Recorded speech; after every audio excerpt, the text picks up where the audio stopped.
lot of banks have approached us asking us to help them in the ISO 20022 journey. Now, what is ISO 20022? It is a it is a framework for messaging and message standards. Now, ISO 20022 has been in work since 2004. In last 2 decades, nothing has happened, wherein many banks have waited till the end before they could take some action on it. And why suddenly now? Because there is a deadline that has been imposed by SWIFT, wherein all your MT1, 2, and 9 series messages will be decommissioned as of November 2025. Already, the incoming messages have to be accepted in MX format, which is what is complying with your ISO 20022 framework since 2023 March, which means that at the moment we are in the coexistence period. Now, with March deadline of 2023 is when many banks woke up and said, we have to now start looking at ISO 20022 messages seriously, MX messages seriously, and hence the entire transformation is now being tagged to this one single compliance requirement. And because it's a compliance requirement, banks are ready to spend on it, and banks are now reaching out to various consulting firms like us to help them in the journey. Now, is it really a Herculean task? It's a yes and a no.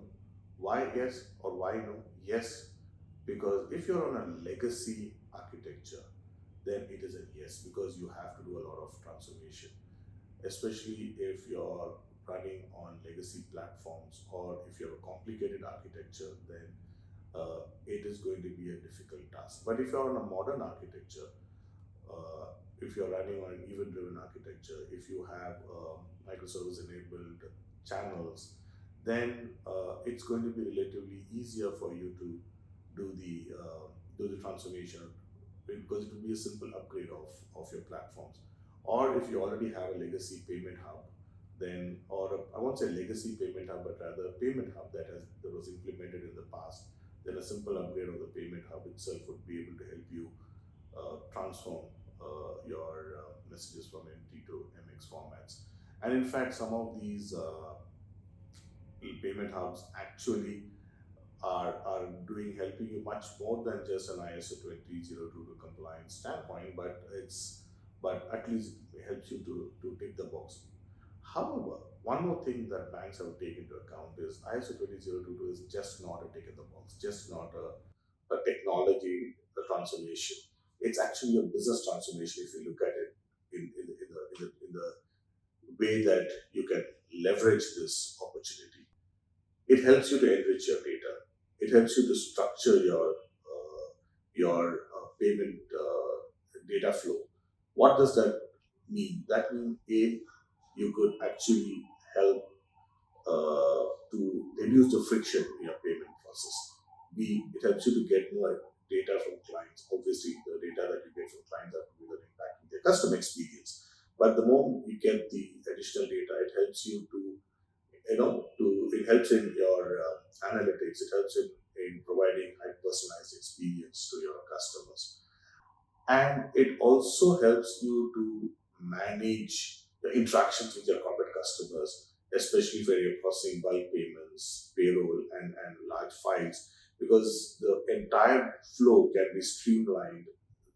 Whereas today you'll have a lot of different files, formatted files you receive from your corporate client, which can be streamlined, given that most of the ERP solutions that the large corporates use, which is the customers of the banks use, are actually complying with ISO 20022 standards. In fact, if you look at globally, most of the domestic clearing, most of the domestic transfers, as they are moving to instant payment platforms, are also leveraging the ISO 20022 frameworks. It's a framework. See, at the end of the day, it's a framework that helps you to structure your message formats, whether it is going to be with SWIFT or any of the local clearing houses.